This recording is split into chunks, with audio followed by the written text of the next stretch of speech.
Hi കൂട്ടുകാരെ, എല്ലാവർക്കും പുതിയൊരു വീഡിയോയിലോട്ട് സ്വാഗതം. അപ്പോൾ ഇന്നലെ ഒരു ഷോർട്സ് ഇട്ടിട്ടുണ്ടായിരുന്നു ഒരു മിറാക്കിൾ ജ്യൂസിനെ കുറിച്ചിട്ട്. നല്ല വയറൊക്കെ ഉള്ളവരാണെങ്കിൽ 2 days കൊണ്ട് റിസൾട്ട് കിട്ടും. അതുപോലെ തന്നെ നന്നായിട്ട് വയറും വണ്ണവും ഒക്കെ ഉള്ളവരാണെങ്കിൽ 7 days നിങ്ങൾ കുടിച്ചു കഴിഞ്ഞാൽ നല്ലൊരു റിസൾട്ട് കിട്ടുമെന്നൊക്കെ പറഞ്ഞിട്ടാണ് വീഡിയോസ് ഇട്ടത്.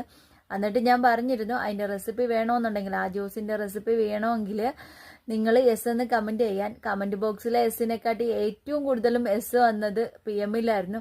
അപ്പോൾ പ്രിയപ്പെട്ട കൂട്ടുകാരെ, വീഡിയോസ് കാണുന്നവർ ആദ്യമായിട്ടാണ് ചാനലിൽ വീഡിയോ കാണുന്നതെങ്കിൽ ചാനലിൽ നിന്ന് സബ്സ്ക്രൈബ് ചെയ്യാനും, അതുപോലെ തന്നെ നിങ്ങളുടെ കമൻറ്റ്, നല്ല നല്ല അഭിപ്രായങ്ങൾ കമൻറ്റ് ബോക്സിൽ ഇടാനും മറക്കരുതേ. കൂട്ടത്തിലൊന്ന് ലൈക്കും ഷെയറും കൂടി ചെയ്ത് ഒന്ന് സപ്പോർട്ട് ചെയ്തേക്കണേ. നിങ്ങളുടെ സപ്പോർട്ട് ഉണ്ടെങ്കിലേ മുന്നോട്ട് പോകാൻ കഴിയുള്ളൂ. അപ്പോൾ ആ ഒരു ജ്യൂസിൻ്റെ റെസിപ്പി എന്താണെന്ന് അറിയണ്ടേ? ഉറപ്പാണ്, തികച്ചും നാച്ചുറലാണ്. അതിൽ യാതൊരുവിധ കെമിക്കൽസ് ഇല്ല. പിന്നെ അതുപോലെ തന്നെ എത്ര വണ്ണമുള്ളവരോ എത്ര വയറുള്ളവരോ ആയിക്കോട്ടെ, ഒരു എക്സസൈസും ചെയ്യാതെ നിങ്ങൾക്ക് വണ്ണവും കുറഞ്ഞു കിട്ടും, അതുപോലെ തന്നെ നിങ്ങളുടെ വയറും കുറഞ്ഞു കിട്ടും. അപ്പോൾ നിങ്ങൾ വീഡിയോസ് കണ്ടോളൂ. അതുപോലെ തന്നെ ഇത് എല്ലാവരും ഉപയോഗിച്ച് നോക്കുക കേട്ടോ. എല്ലാവർക്കും ഇത് നിസ്സാരമായിട്ട് സംഘടിപ്പിക്കാൻ പറ്റുന്ന സാധനങ്ങൾ മാത്രമേ ഉള്ളൂ.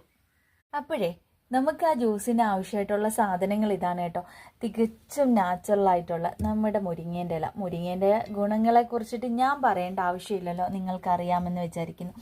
പിന്നെ വേണ്ടത് നാരങ്ങേൻ്റെ ഒരു പീസാണ്. ഇത്രയും വേണമെന്നില്ല. അസിഡിറ്റിയുടെ പ്രശ്നങ്ങളുള്ളവരാണെങ്കിൽ ഇതിൻ്റെ കുറച്ചെടുത്താൽ മതി.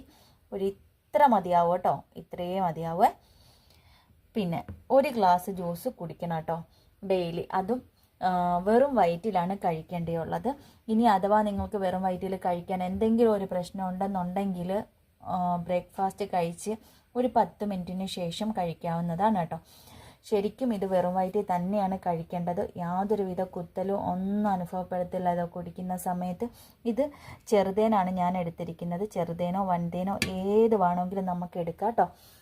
അപ്പോൾ നമ്മളിത് കുടിക്കുന്നത് കൊണ്ടിട്ട് നമുക്ക് ഒരുപാട് ഹെൽത്ത് ബെനിഫിറ്റ് കിട്ടും. അറിയാലോ, മുരിങ്ങയെ സംബന്ധിച്ചിടത്തോളം ഒരു മിറാക്കിൾ ട്രീ ആണ് മുരിങ്ങ എന്ന് വെച്ച് കഴിഞ്ഞാൽ. നമ്മളതിൻ്റെ വേര് മുതൽ തൊലി, അതിൻ്റെ കായ, അതുപോലെ തന്നെ അതിൻ്റെ ഫ്ലവർ, അതിൻ്റെ ലീഫ് എല്ലാം നമുക്ക് ഭക്ഷ്യയോഗ്യമാണ്. എല്ലാം നമ്മൾ പല രീതിയിൽ ഉപയോഗിക്കുന്ന ആൾക്കാരുമാണ്.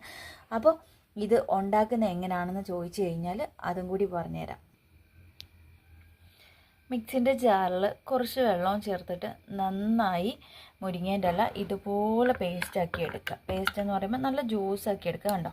പിന്നെ ഒരുപാട് വെള്ളം ചേർക്കരുത്. ഞാനിപ്പോൾ ഇവിടെ കാണിച്ച ആ 3 തണ്ട് മുരിങ്ങേൻ്റെ ഇല അടിച്ചെടുത്തപ്പോൾ ഇത്രയും ജ്യൂസാണ് കിട്ടിയത്.